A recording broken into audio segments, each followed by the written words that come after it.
नमस्कार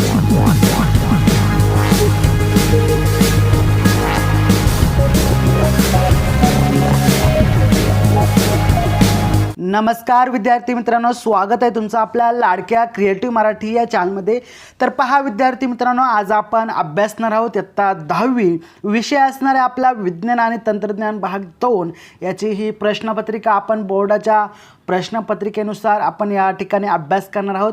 कोणता प्रश्न महत्त्वपूर्ण असणार आहे, त्याचबरोबर आपला कोणता प्रश्न हा IMP असणार आहे। आणि तुम्हाला तर विद्यार्थी मित्रांनो माहीतच आहे, यातील जी काय आपण प्रश्नपत्रिका अभ्यासतो त्यातील 25% तरी पेपरसाठी येतं। त्यामुळे नक्कीच असे व्हिडिओ पाहत चला। आणि व्हिडिओवरती नवीन असाल, चॅनलवरती नवीन असाल तर नक्कीच आपल्या लाडक्या क्रिएटिव्ह मराठी या चॅनलला सबस्क्राईब करून बाजूची बेल आयकॉन देखील ऑलवरती सेट करून ठेवायचे, कारण जेव्हा पण नवीन व्हिडिओ येईल त्याची नोटिफिकेशन सर्वात अगोदर तुम्हाला येईल आणि तो व्हिडिओ तुम्ही पाहू शकता। तर चला व्हिडिओला सुरू करूयात। कोणताही वेळ वाया नाही घालवता तत्पूर्वी व्हिडिओला लाईक करून घ्या आणि जास्तीत जास्त हा व्हिडिओ आपल्या फ्रेंड सर्कलमध्ये शेअर करण्याचा प्रयत्न करा, कारण त्यांना देखील मदत होईल। चला व्हिडिओला सुरू करूयात। तर पहा विद्यार्थी मित्रांनो, वेळ असणारे आपल्याला 2 तासाचा आणि आपला आजचा विषय असणारे विज्ञान आणि तंत्रज्ञान भाग 2। एकूण 40 गुणांची ही प्रश्नपत्रिका असणार आहे। 40 पैकी तुम्हाला 35 मार्क तरी या ठिकाणी पडणार आहेत, जर तुम्ही हा व्हिडिओ शेवटपर्यंत पाहिला तर पहा, सर्वप्रथम आपण या ठिकाणी सूचना पाहूयात। सर्व प्रश्न सोडवणे अनिवार्य आहे, आवश्यक आहे। प्रश्नाच्या उजवीकडील दिलेले संख्या म्हणजेच गुण दर्शवितात, जे की या ठिकाणी आपल्याला पाहायला मिळतं। पेन्सिलच्या साहाय्याने सुबक व नामदर्शक आकृती काढायला सांगितलं आहे। तर पहा विद्यार्थी मित्रांनो, काही प्रश्नपत्रिकेमध्ये काय असतं तर पेनाने आकृती काढायला सांगितलं जातं, परंतु त्याचमुळे आपल्या सूचना वाचणं अत्यंत महत्त्वाचं असतं। तर या ठिकाणी आपल्याला पेन्सिलने आकृती काढायला सांगितलं आहे, जर आवश्यक असेल तर। प्रत्येक मुख्य प्रश्न हा नवीन पानावरती नवीन सुरुवात करून लिहायचा आहे। पाहूयात आता प्रश्न क्रमांक 1 आपण जाऊयात। प्रश्न क्रमांक पहिला ए आहे, दिलेल्या पर्यायापैकी योग्य पर्यायाचा क्रमांक लिहायचा आहे आपल्याला।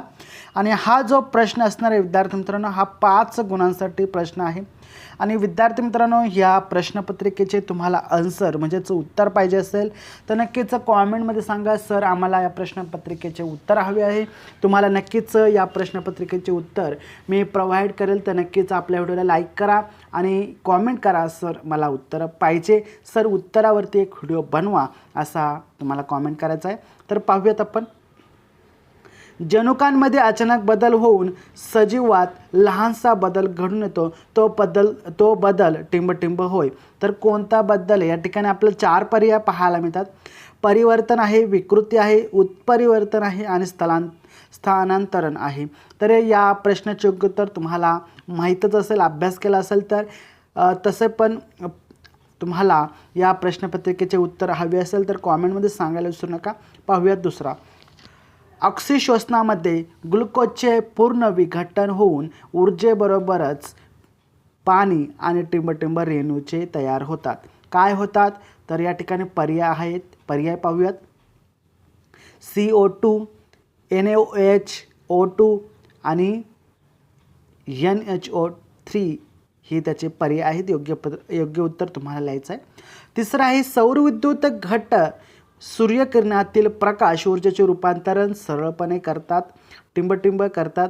तर याचे पर्याय आहेत रासायनिक ऊर्जेत, प्रकाश ऊर्जेत, यांत्रिक ऊर्जेत आणि विद्युत ऊर्जेत। तर या प्रश्नाचे उत्तर तुम्हाला माहीतच असेल। पुढे चालूयात आपण। त्याचा पुढचा प्रश्न आहे, मानवाचा डॅश डॅश वर्गात समावेश होतो। सस्तन, उभयचर,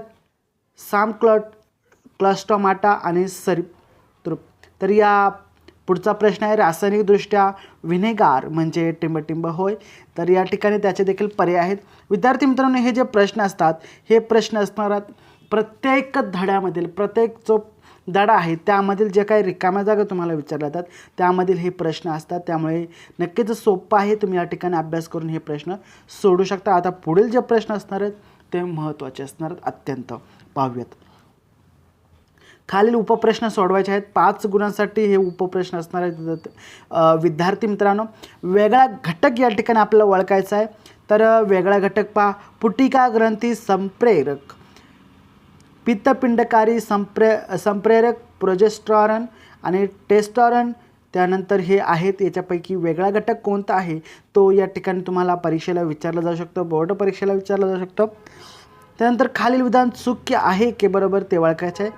प्रथिनांचे ऑक्सिडीकरण ऑक्सिशोषणात होते, हे तुम्हाला काय वाटते ते तुम्हाला बरोबर आहे की नाही की चुकीचे आहे या ठिकाणी तुम्हाला लिहायचं आहे. त्यानंतर सहसंबंध लिहायला येणार आहे तुम्हाला विद्यार्थी मित्रांनो. पश्चिम घाट आशियाई सिंह सुंदरबन राष्ट्रीय उद्यान.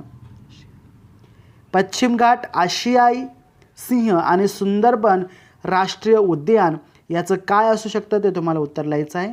त्यानंतर विद्यार्थी मित्रांनो, इयत्ता 10वी नुसार आपण जर पाहायला गेलं तर योग्य जोडी ओळखा हा देखील प्रश्न महत्त्वपूर्ण असतो आणि हा पेपरला विचारला जातो. तर पहा, गट ए असणार आहे आणि गट ब असणार आहे. त्यामध्ये कोळसा, आता कोळसा काय जलविद्युत केंद्र आहे का, औष्णिक विद्युत केंद्र आहे का, अणुविद्युत केंद्र आहे का, तर यापैकी कोणता बरोबर जोडी याच्याशी जुळते ते तुम्हाला या ठिकाणी लिहायचं आहे.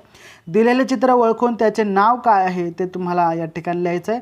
तर आपण या ठिकाणी पुढचा प्रश्न पाहूयात विद्यार्थी मित्रांनो. खालील विधानांची शास्त्रीय कारणे लिहायची आहेत, कोणती 2 लिहायची आहेत आणि हा जो प्रश्न असणार आहे विद्यार्थी मित्रांनो 4 मार्कासाठी असणार आहे.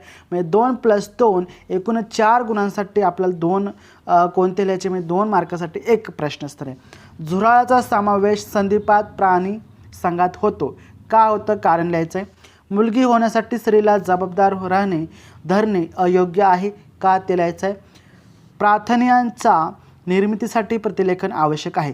तर विद्यार्थी मित्रांनो, इथे एक महत्त्वाचा आणि IMP प्रश्न आपल्याला पाहायला मिळतो, जो की मुलगी होण्यासाठी स्त्रीला जबाबदार धरणे अयोग्य आहे. हा आपला या ठिकाणी IMP प्रश्न असणार आहे. विद्यार्थी मित्रांनो, समजून घ्या, लिहिण्याचा प्रयत्न करा. पाहूयात आपण खालील उपप्रश्न. खालील प्रश्न सोडवा, कोणतेही 3 सोडवायचं आहे आणि हा जो प्रश्न आहे 6 गुणांसाठी आहे.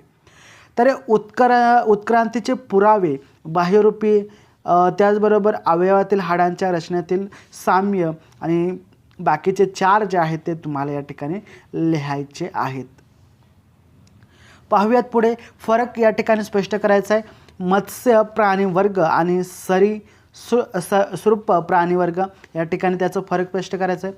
आता फरक स्पष्ट करताना कसं लिहायचं आहे, या ठिकाणी आपल्याला असं या ठिकाणी टेबल आखायचं आहे, असा टेबल, आणि या ठिकाणी मत्स्य आणि या ठिकाणी सर्प या ठिकाणी अशा प्रकारे आपल्याला फरक स्पष्ट करायचा आहे. त्यानंतर जाधव मोलाई पेंग यांच्या कथेतून आपण काय शिकलो ते या ठिकाणी लिहायचं आहे. लैंगिक आरोग्य चांगले राखण्यासाठी तुम्ही कोणती जबाबदारी घ्याल आणि कोणतेही 4 मुद्दे या ठिकाणी लिहायला सांगितले आहे. औष्णिक वीज निर्मिती केंद्रामुळे निर्माण होणाऱ्या 2 समस्या या ठिकाणी लिहायच्या आहेत. तर विद्यार्थी मित्रांनो, याचे आपल्याला IMP प्रश्न आपण या ठिकाणी पाहूयात. मत्स्य आणि प्राणी वर्ग, त्याचबरोबर लैंगिक आरोग्य आणि औष्णिक, हे 3 प्रश्न आपले IMP असणार. विद्यार्थी मित्रांनो, 10वीच्या बोर्ड प्रश्नपत्रिकेसाठी प्रश्नासाठी हे आपले IMP प्रश्न असणार आहेत. पुढे पाहूयात. खालील प्रश्न सोडवा. हा जो प्रश्न आहे कोणतेही 5 लिहायचे आहेत या ठिकाणी आणि 15 गुणांसाठी हा प्रश्न असणार आहे. पक्षीवर्गीय प्राण्यांची 3 मुख्य कारणे, 3 मुख्य लक्षणे या ठिकाणी आपल्याला लिहायला सांगितलं आहे. विद्यार्थी मित्रांनो, खालील चिन्ह संकेत काय सांगतात त्या आधारे तुमचा संदेश लिहा. हे काय सांगतं, कचऱ्याचे व्यवस्थापन, कचरा योग्य जागी टाका. त्यानंतर झाडे लावाचा, थोडक्यात या ठिकाणी सायकल चालवा जेणेकरून प्रदूषण टळेल, अशा प्रकारे आपल्याला या ठिकाणी पाहायला मिळतं चित्रांचे अनुकरण. त्यानंतर जीवनसत्व म्हणजे काय असतं आणि जीवनसत्वाचे 2 प्रकार या ठिकाणी तुम्हाला लिहायला सांगितलं आहे. पर्यावरणीय व्यवस्थापन संदर्भात पुढील संकल्पना चित्र पूर्ण करायचे आहे. सूक्ष्मजीव आणि या ठिकाणी त्याचे ही जे चौकट आहेत या ठिकाणी तुम्हाला पूर्ण करायचे आहेत. पाहूयात पुढे. खालील आकृतीचे निरीक्षण करून प्रश्नांची उत्तर लिहायची आहेत. ही आकृती व्यवस्थित तुम्हाला पाहायची आहे आणि त्याचे उत्तर या ठिकाणी लिहायचे आहेत. आता उत्तर आपण या ठिकाणी पाहूयात. कोणत्या प्रकारची ऊर्जा निर्माण होते, त्यानंतर हे ऊर्जा निर्मित केंद्र कशावरती आधारित आहे, ही ऊर्जा निर्मित पर्यावरण स्नेही आहे का, या ठिकाणी आपल्याला पाहायला मिळतं आणि त्याची उत्तर आपल्याला लिहायची आहेत. सूत्रीपेशी विभाजनाच्या अवस्था लिहा आणि त्याचे 2 अवस्थांचे स्पष्टीकरण या ठिकाणी आपल्याला करायला सांगितलं आहे. पुढचा प्रश्न आहे. डार्विनच्या उत्क्रांतीचा सिद्धांत आणि लॅमार्कचा उत्क्रांतीचा सिद्धांत यांची तुलना या ठिकाणी करायला सांगितलं आहे. थोडक्यात उत्तरल्या IVF ही संकल्पना स्पष्ट करा. अथर्व चक्र म्हणजे काय, अथर्व चक्राचे संक्षिप्त रूप, त्याचे वर्णन करायला सांगितलेलं आहे. तर विद्यार्थी मित्रांनो, या ठिकाणी आपल्याला IMP प्रश्न आहे. डार्विन आणि IVF हे जे आहेत हे आपले विद्यार्थी मित्रांनो IMP प्रश्न असणार आहे, लक्षात ठेवा. पुढे खालील प्रश्न सोडवा. परिच्छेद या ठिकाणी आपला परिच्छेद म्हणजेच उत्तरा दिलेला आहे आणि हा उत्तरा व्यवस्थित वाचायचा आहे आणि प्रश्नाची उत्तरे तुम्हाला सोडवायची आहेत. सोपा आहे, त्यामुळे हा प्रश्न व्यवस्थित सोडवण्याचा प्रयत्न करा. समुद्रातील तेल गळती साफ करण्यासाठी कोणते 2 जीवाणू वापरले जातात. तर या ठिकाणी पाहू शकता आपण, समुद्रात विविध कारणांनी पेट्रोलियम तेलाची गळती होते आणि हे तेल जलचरांसाठी घातक विषारी ठरू शकते.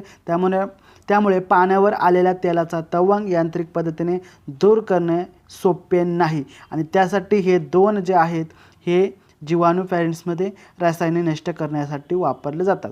पुढचं आहे हायड्रोजन कार्बन पाहूयात आपण.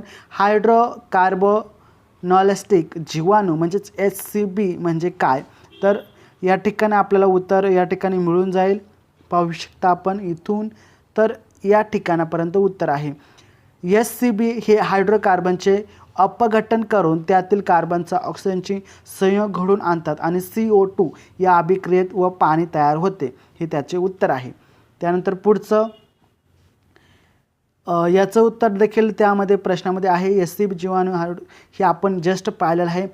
यांत्रिक पद्धतीने तेलगळती काढून टाकणे कठीण आहे का आहे ते या ठिकाणी लिहायचं आहे आणि हेच प्रश्न आपल्याला या ठिकाणी उत्तरामध्ये त्याची उत्तरं पाहायला मिळत आहेत. विद्यार्थी मित्रांनो, प्रश्नपत्रिका सोपी आहे आणि तरी तुम्हाला सोडून पाहिजे असेल, प्रश्नांची उत्तरं पाहिजे असेल तर नक्कीच कॉमेंटमध्ये सांगायला विसरू नका. आपण भेटणार आहोत पुढच्या नवीन व्हिडिओमध्ये.